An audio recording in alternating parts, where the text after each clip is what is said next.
ನನ್ನ ಬೇಬಿ ಸುಮಾರು ದಿನ ನೋಡಿ, ಜಾಸ್ತಿ ದಿನ ಆಗ್ಬಿಟ್ಟಿತ್ತು. ಹೆಂಗಿದೆ ನೋಡಿ, ಇದಕ್ಕೆ ಅಂತಲೇ ಸಪ್ರೇಟಾಗಿ ನಿಲ್ಸಿದ್ದೀನಿ, ಯಾರು ಎತ್ಕೊಂಡು ಹೋಯ್ತಾರೆ ಅಂತ.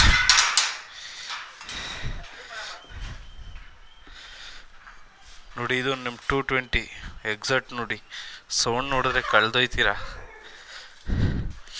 ಇಲ್ಲ ವೇಸ್ಟ್ ಕೊಡ್ಲ ಕೂಡ ಒಂಚೂರು.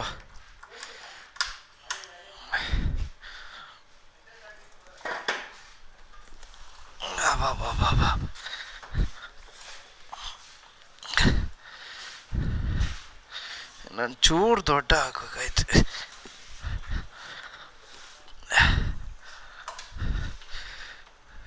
ಜಾಸ್ತಿ ದಿನನೇ ಆಗೋಯ್ತು ಕುಳ್ಳ ಎತ್ತಿ. ಇವ್ನು ನಮ್ಮ ಅಕ್ಕನ ಮಗ ತಗೊಂಡೋಗಿ ಶಿವಗಂಗೆಗೆ ಅಷ್ಟೇ ತಗೊಂಡೋಗಿದ್ದು. ಊರಿಗೆ ಹೋದ್ರೆ ಇದು ಕೆಲಸ, ಊರಿಗೆ ಹೋಗ್ಲಿಲ್ಲ ಅಂದರೆ ಕೆಲಸನೇ ಇಲ್ಲ.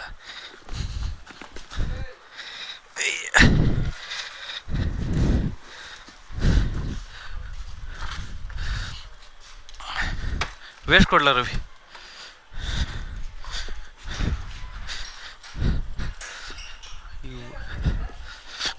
ಒಳಗಣಿದ ಹಾಕು, ಕುಳ್ಳಲ್ಲ ಹಾಕು.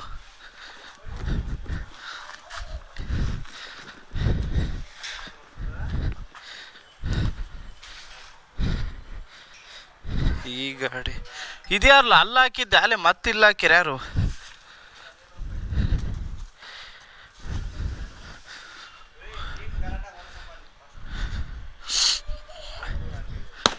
ಕಳ್ಳ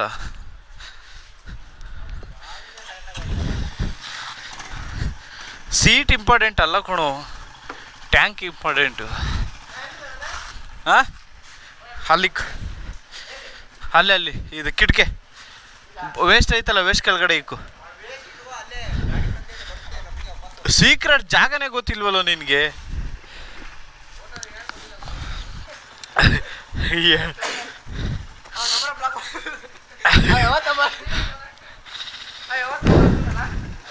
ಈಗ ನಮ್ಮ ಬೇಬಿಗೆ ಇಲ್ಲಿ ಸ್ಟಿಕ್ಕರು, ಹಿಂದ್ಗಡೆ ನಂಬರ್ ಪ್ಲೇಟ್ ಇದೆಲ್ಲ ಬಿಚ್ಚಿಸ್ಬಿಡ್ಬೇಕು.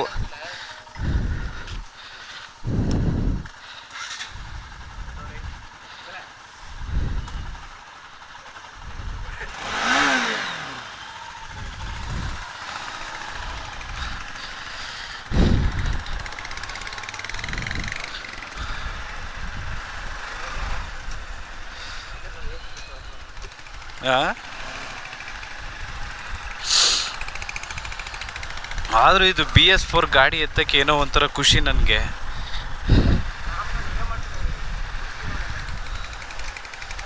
ಹಾಂ, ಯಾಕೋ ಹ್ಯಾಂಡ್ಲು ಬೆಂಡಾಗಿರಂಗೈತಲ್ಲ? ಹಾಂ,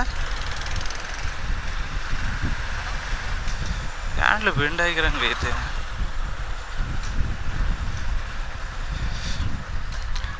ಹಬ್ಬ ಎಲ್ಲರೂ ಸಾಕಾದ ಮಾಡ್ತಾರೆ. ಅಡ್ಲ ಸ್ಟ್ರೈಟು ರವಿ, ರಾಜಾಜಿನಗರ ಡೈರೆಕ್ಟು.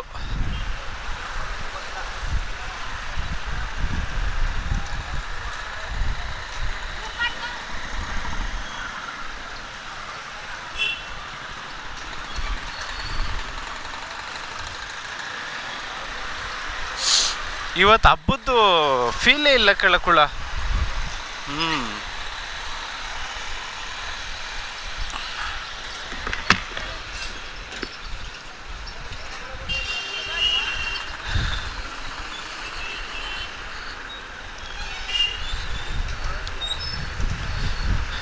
ಈ ಗಾಡಿ ಬಂದಾಗಿಂದ ಎಲ್ಲ ಸಿಕ್ಬಿಟ್ಟೈತೆ ನನಗೆ. ನಾನೇನೇನು ಅನ್ಕೊಂಡಿದ್ದೋ ಎಲ್ಲ. ಆದರೂ ಹುಡುಗಿರು ಇಷ್ಟಪಡೋದಕ್ಕಿಂತ ಇಂಥ ಗಾಡಿಗಳ್ನ ಇಷ್ಟಪಟ್ಟರೆ ಇರೋ ಕ್ರೇಜೇ ಬೇರೆ. ನಾನು ಅದಕ್ಕೆ ಆವಾಗಲೇ ಒಂದು ಬ್ರೇಕಪ್ ಆಯ್ತಿದ್ದಂಗೆ ಒಂದು ಗಾಡಿ ಮೇಲೆ ಬಂಡವಾಳ ಹಾಕ್ಬಿಟ್ಟೆ. ಗಾಡಿ ಯಾವತ್ತೂ ಕೈ ಕೊಡೋಲ್ಲ ನೋಡ್ರಿ. ಹಿಂಗೆ ನಿಲ್ಲಿಸಿದ್ರೆ ಯಾರಿಗೂ ಕೊಡೋಲ್ಲ. ಈ ಗಾಡಿನೂ ಅಷ್ಟೇ, ಒಬ್ರಿಗೂ ಕೊಡೋಲ್ಲ ನನ್ನ ಬಿಟ್ರೆ. ಅದು ಇನ್ನೊಂದು ಗಾಡಿ ತೋರಿಸ್ನಲ್ಲ, ಅದು ಓಡಾಡೋಕೆ ಇಟ್ಕೋತೀನಿ. ಇದು ಏನಿದ್ರು ಲಾಂಗು, ಮತ್ತು ನನಗೆ ಬೇಜಾರು ಅನಿಸ್ದಾಗ ಇದು ತಗೊಂಡೋಗಿ ಹೋಗ್ಬೇಕು, ಟ್ರಿಪ್ಪು ಒಬ್ಬನೇ ಹೋಗ್ಬೇಕು.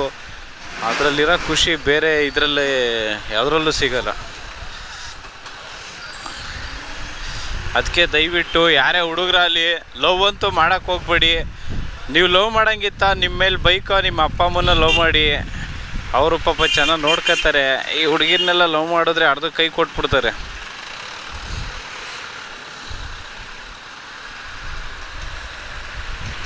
ನಮ್ಮ ಆಲ್ಮೋಸ್ಟ್ ಪೀಣ್ಯ ಇಂಡಸ್ಟ್ರಿಯಲ್ಲು ಎಲ್ಲ ಕ್ಲೋಸ್ ಇವತ್ತು. ಯಾಕಂದರೆ ಸಂಕ್ರಾಂತಿ ಹಬ್ಬ, ಎಲ್ರಿಗೂ ಸಂಕ್ರಾಂತಿ ಹಬ್ಬದ ಶುಭಾಶಯಗಳು. ಯಾಕಂದರೆ ನಾನು ಮೋಟೋಲಾಗಿ ಸ್ಟಾರ್ಟ್ ಮಾಡೋಣ ಅಂತಲೇ ಎಲ್ಲ ಕ್ಯಾಮ್ರಾ ಆಗಲಿ ಬೈಕ್ ಆಗಲಿ ಎಲ್ಲ ತೊಗೊಂಡೆ. ನಾನು ಹೊಸ ಬೈಕ್ ತೊಗೊಳೋಣ ಅಂತ NS ಅಂದರೆ ನನಗೆ ಆವಾಗಲಿಂದ 220 ಇತ್ತು ನನ್ನ ಫಸ್ಟ್ನೇ ಬೈಕು. ಆಮೇಲೆ NS ಅಂದರೆ 220ಲಿ ನನಗೆ ಆ ಹ್ಯಾಂಡ್ಲ್ ಇಷ್ಟ ಆಗಿದ್ದು. ಅದು ಒಂದೂವರೆ ವರ್ಷ ಯೂಸ್ ಮಾಡಿ ಅದು ಸೇಲ್ ಮಾಡಿಬಿಟ್ಟೆ. ಬಟ್ ಇದು NS ನನಗೆ ಯಾವಾಗ ಅಂದರೆ ಇದು KTM ಪಾರ್ಟ್ ಮಿಕ್ಸ್ ಆದಾಗಿಂದ ನನಗಂತೂ BS4 ಇಲ್ಲ BS3 ನನಗೆ ಆ ಬೈಕಲ್ಲೇ ಇಷ್ಟ ಆಗಿದ್ದು. ಶೋರೂಮ್ಗೆ ಹೋಗಿದ್ದೆ NS ಬೈಕ್ ತೊಗೊಳೋಣ ಅಂತ. ಈಗಿರೋ BS6 ಈ ಡಿಸ್ಪ್ಲೇ ಆಗಲಿ ಯಾವುದೆಲ್ಲ ಎಲ್ಲ ಚೇಂಜ್ ಮಾಡಿಬಿಟ್ಟಿದ್ದಾರೆ. ನನಗೆ ಅದಕ್ಕೆ ಅದು ಇಷ್ಟ ಆಗಲಿಲ್ಲ. ಆಲ್ಮೋಸ್ಟ್ ಈ ಬೈಕ್ BS4ಅಲ್ಲಿ BS3 ಇರೋ ಪವರು BS6ಅಲ್ಲಿ ಇಲ್ಲ. ಏನಪ್ಪ ಅಂದರೆ ಇದು ABS ಎಲ್ಲ ಇದೆ, ಬಟ್ BS3ಗೆ ABS ಇಲ್ಲ. ನೀವು ಹಿಡಿದ್ರೆ 162 163 ಟಾಪ್ ಸ್ಪೀಡ್ ಹೋಗುತ್ತೆ. ಆಲ್ಮೋಸ್ಟ್ ಎಲ್ಲ ಹುಡುಗರು ಮನ್ಸಿಗೆ ಬೇಜಾರಾಗಿದ್ದರೆ ಅಥವಾ ನಿಮಗೆ ಹಣಕಾಸಿನ ತೊಂದರೆ ಇದ್ದರೆ ಈ ಥರ ಒಂದು ಬೈಕ್ ತೊಗೊಳ್ಳಿ, ಲೋನ್ ಮಾಡಿಸಿ ತಗೊಂಡು ಟ್ರಿಪ್ ಹೊಡೀರಿ, ಆಟೋಮೆಟಿಕ್ ದುಡೀರಿ, ಎಲ್ಲ ಬರುತ್ತೆ. ನನಗೆ ಈ ಬೈಕ್ ಬಂದಾಗಿಂದ ಊಟ ಬೇಕಾದ್ರೆ ಹಸ್ಕೊಂಡು ಇದ್ಬಿಡ್ತೀನಿ. ಈ ಬೈಕಿಗಂತೂ ಯಾವುದೇ ಕಾರಣಕ್ಕೂ ಮೋಸ ಮಾಡಲ್ಲ ನಾನು. ಹ್ಯಾಂಡಲ್ ಚೆನ್ನಾಗಿದೆ. ಮಿರರು ಬಿಸ್ಸನ ಬೇಡವಾ ಅಂದ್ಬಿಟ್ಟು ಕಾಮೆಂಟ್ ಹಾಕಿ. ಮಿರರ್ ಚೆನ್ನಾಗಿದ್ದರೆ ಓಕೆ. ಈಗ ಹೋಗ್ತಿರೋ ಪ್ರಕಾರ ಮಿರರು ತೆಗಿಸ್ತೀನಿ ಅಂತ ಇದ್ದೀನಿ ಚಿಕ್ಕಪೇಟೆಗೆ ಹೋಗಿ. ಅಲ್ಲೊಬ್ರೊಂದು ಶಾಪ್ ಇದೆ, ಹಿಂದ್ಗಡೆ ನಂಬರ್ ಪ್ಲೇಟು ಮತ್ತು ಎಲ್ಲ ಚೇಂಜ್ ಮಾಡಿಸ್ಬಿಡ್ತೀನಿ.